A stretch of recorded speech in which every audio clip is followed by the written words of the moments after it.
I like that.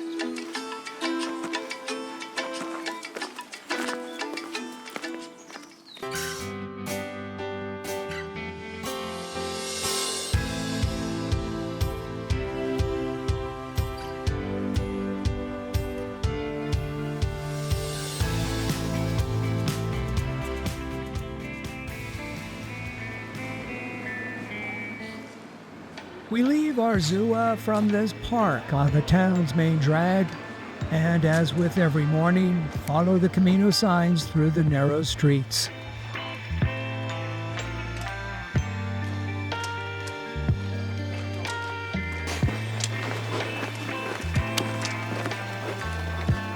With all the 100K travelers, it seems rare to come across someone who has walked the route since Saint-Jean-Pied-de-Port.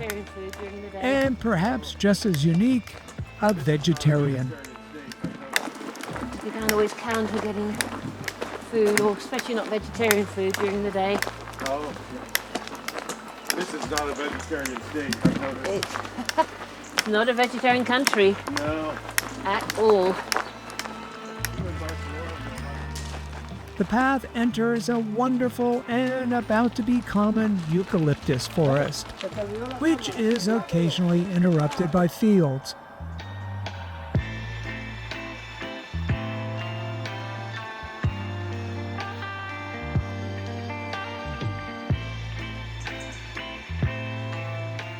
Okay, here's an important topic. Why are there these deep grooves in the ground for a path?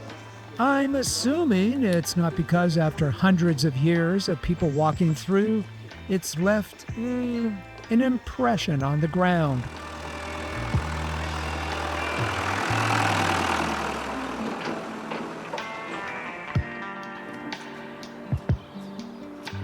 The crowds are now nearly constant, and yet, somehow, the woods maintain a certain magic.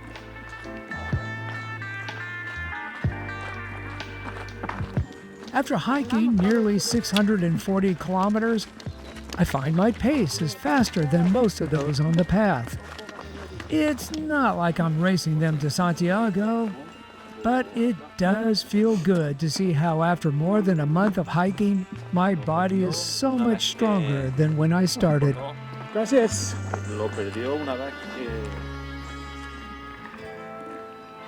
In the hamlet of Tabernavella, there's this pleasant bar run by a wife and wife team who chose a Wi-Fi password that takes me back to an old Harry Nilsson song, which unfortunately sticks in my brain for the rest of the day.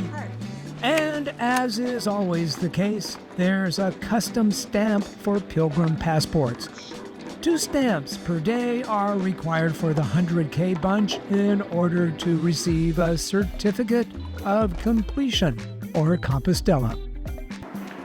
On this bridge that crosses Highway A54, we have fuel for the debate over whether the Camino has become commercialized or not.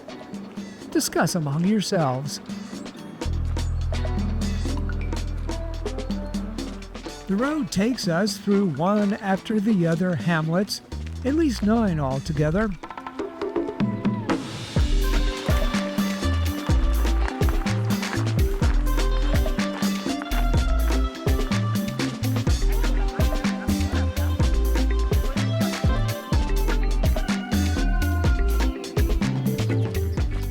When we reach Opino, we've got a mere 32 kilometers from Santiago.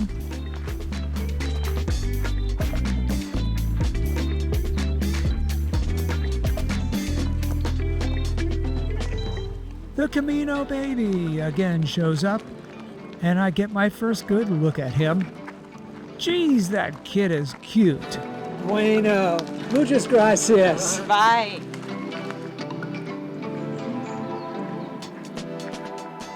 Outside of Abrea, the path runs along Highway 547.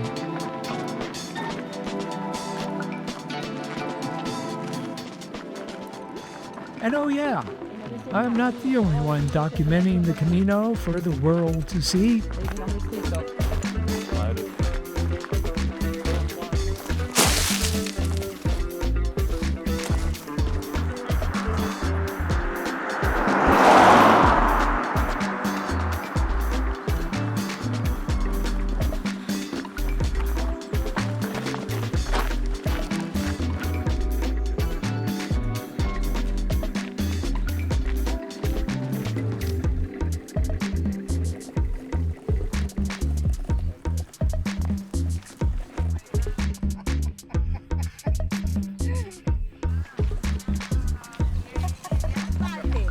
Perfect. Nada, pero él quiere queso también.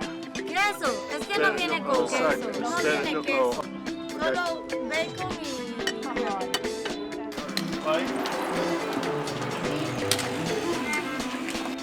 The route winds through Acruña and into another eucalyptus forest.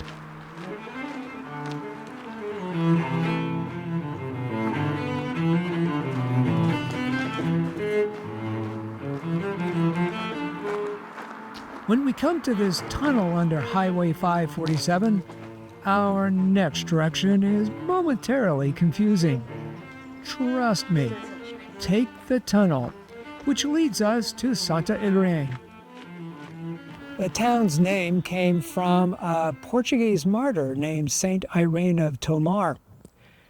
And now I think it's safe to say she had never heard of the Camino de Santiago because she was born around 635, some 200 years before anyone had ever heard of James's bones. The young girl's parents sent her to a convent school to keep her safe, but even that didn't protect her.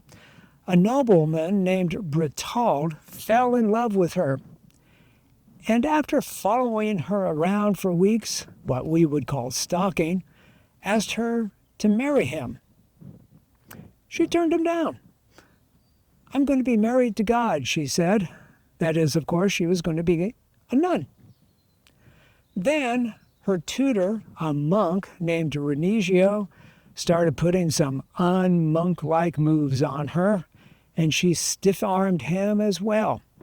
So he sent a rumor about town that she was pregnant. Now, when Bertald found out, he was incensed. He thought she had lied to him about her religious fidelities. His reaction? He hired someone to kill her. Now, the miracle part of this story is that her uncle talked to Jesus himself and found out that she had been thrown in a river and where to find her body. Moving on, 3 kilometers later, we come to Arca, a large town with many accommodations. However, the official route bypasses most of it, so if you need anything, you'll have to go back down the main street. And then it's back into the woods.